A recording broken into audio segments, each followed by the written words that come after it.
ಪಿರಿಯಾಪಟ್ಟಣದಲ್ಲಿ ದ್ವೇಷದ ರಾಜಕೀಯ ನಡೀತಾ ಇದೆಯಾ ಅನ್ನೋ ಪ್ರಶ್ನೆ ಮೂಡಿಸ್ತಾ ಇದೆ. ಕಾರಣ ಗಂಗಾ ಕಲ್ಯಾಣ ಯೋಜನೆಗೆ ಪಟ್ಟಿ ಸಿದ್ಧವಾಗಿತ್ತು, ಆದ್ರೆ ಆ ಪಟ್ಟಿಯನ್ನೇ ತಡೆ ಹಿಡಿದಿದ್ದಾರೆ ವೆಂಕಟೇಶ್ ಅನ್ನೋ ಆರೋಪ ಕೇಳಿ ಬರ್ತಾ ಇದೆ.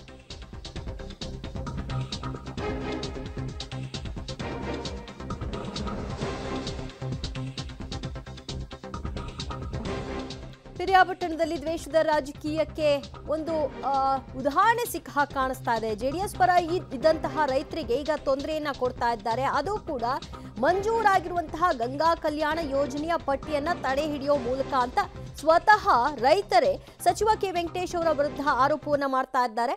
ಮಾಜಿ ಶಾಸಕ ಜೆಡಿಎಸ್ನ ಕೆ ಮಹದೇವ್ ಅವರ ಮೇಲಿನ ಸೇಡು ಹೀಗಾಗಿ ರೈತರ ಮೇಲೆ ತೀರಿಸಿಕೊಳ್ತಾ ಇದ್ದಾರೆ ಅನ್ನೋದು ರೈತರ ಆರೋಪ. ಜೆಡಿಎಸ್ ಮತ್ತು ಕಾಂಗ್ರೆಸ್ ನಡುವಿನ ರಾಜಕೀಯ ಜಟಾಪಟಿಗೆ ಅಮಾಯಕವಾದಂತಹ ರೈತರ ಬದುಕುಗಳೇ ಬಲಿಯಾಗುವಂತಹ ಸುದ್ದಿ ಇದು. ಯಾಕೆಂದರೆ ಮೈಸೂರು ಜಿಲ್ಲೆಯ ಪಿರಿಯಾಪಟ್ಟಣದಲ್ಲಂತೂ ಕಾಂಗ್ರೆಸ್ ವರ್ಸಸ್ ಜೆಡಿಎಸ್ ಅನ್ನುವಂಥದ್ದು ದೊಡ್ಡ ಮಟ್ಟದ ಫೈಟ್ ನಡೆದಂತಹ ಚುನಾವಣೆ.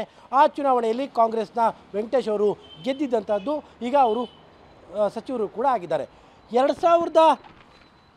2021 ಮತ್ತು 22 ಸಾಲಿನಲ್ಲಿ ಗಂಗಾ ಕಲ್ಯಾಣ ಯೋಜನೆಯಲ್ಲಿ 100ಕ್ಕೂ ಅಧಿಕ ಜನ ರೈತರಿಗೆ ಉಚಿತವಾಗಿ ಕೊಳವೆ ಬಾವಿಯ ಕೊರೆಯೋದಕ್ಕೂ ಕೂಡ ಪಟ್ಟಿಯೂ ಕೂಡ ಸಿದ್ಧವಾಗಿದೆ. ಆದರೆ ಈ ಒಂದು ಫಲಾನುಭವಿಗಳ ಪಟ್ಟಿಯಲ್ಲೂ ಕೂಡ ರಾಜಕೀಯ ಬಂದಿರುವಂಥದ್ದು. ಇವರು ಫಲಾನುಭವಿಗಳ ಪಟ್ಟಿಯಲ್ಲಿ ಇರುವಂಥವರು ಜೆಡಿಎಸ್ಗೆ ಸಪೋರ್ಟ್ ಮಾಡಿದ್ರು ಅನ್ನುವಂಥ ಒಂದು ಆರೋಪದ ಹಿನ್ನೆಲೆಯಲ್ಲಿ ಸಂಪೂರ್ಣವಾಗಿ ಇಡೀ ಪಟ್ಟಿಯನ್ನು ಈಗ ಇರುವಂಥ ಹಾಲಿ ಸಚಿವರು ತಡೆ ಹಿಡಿದಿದ್ದಾರೆ ಅನ್ನುವಂಥ ಆರೋಪಗಳು ಕೂಡ ಕೇಳಿ ಬರ್ತಾ ಇದ್ದಾವೆ.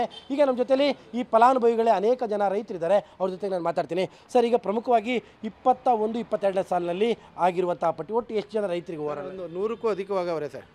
ಏನಕ್ಕೆ ಮಾಡಿಕೊಡಲ್ಲ? 100ಕ್ಕೂ ಅಧಿಕವಾಗವ್ರೆ. ಎಲ್ಲ ಸಮಾಜದ ನಿಗಮದಿಂದನೂ ಆಯ್ಕೆ ಮಾಡವ್ರೆ. ಎಲ್ಲರೂ ಯಾವುದೇ ತಾರತಮ್ಯ ಮಾಡ್ದಾನೆ ಯಾರಿಗೆ ಬಡವ್ರಿಗೆ ನೇರವಾಗಿ ತಲುಪಬೇಕು ಅವ್ರನ್ನ ಆಯ್ಕೆ ಮಾಡವ್ರೆ. ಏನಕ್ಕೆ ಅಂತ ಗೊತ್ತಿಲ್ಲ. ಚುನಾವಣೆ ಸಂದರ್ಭದಲ್ಲಿ ಊರಲ್ಲಿ ಈ ಲೀಡ್ರುಗಳು ಇರ್ತಲ್ಲ ಸರ್, ಅವ್ರು ಬಂದು ಏನೋ ಹೇಳಿರ್ತಾರೆ, ಅವ್ರು ಆ ಪಕ್ಷ ಇವ್ರು ಈ ಪಕ್ಷ ಅಂತ.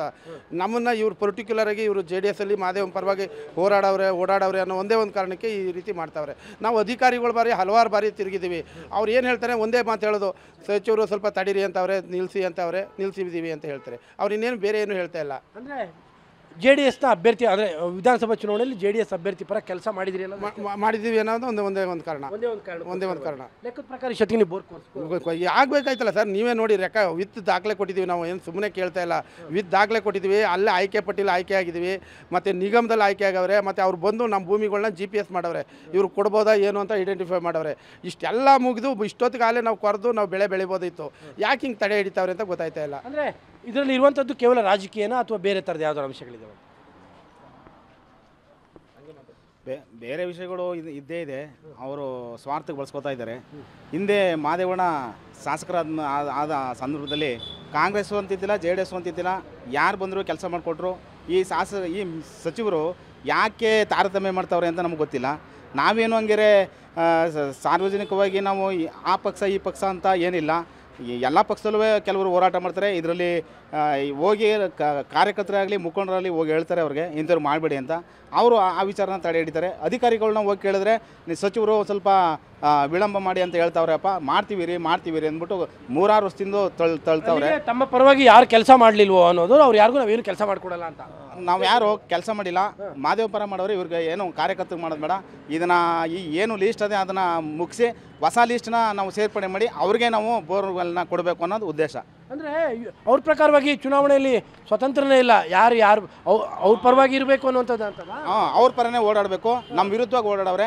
ಆ ಒಂದು ಕಾರ್ಯಕರ್ತರಿಗೆ ಅಲ್ಲಿ ಮಾದೇವನ ಕಾರ್ಯಕರ್ತರಿಗೆ ನಾವು ಯಾವುದೇ ಥರದ ಬೋರ್ವೆಲ್ ಕೊಡಬಾರ್ದು, ಯಾವುದೇ ಥರದ ಸರ್ಕಾರದ ಅನುದಾನನೇ ಕೊಡಬಾರ್ದು ಅನ್ನೋ ಒಂದು ನಿಟ್ಟಿನಲ್ಲಿ ಕೆಲಸ ಮಾಡ್ತಾ ಇದ್ದಾರೆ. ಅಂದರೆ ಹಳೆ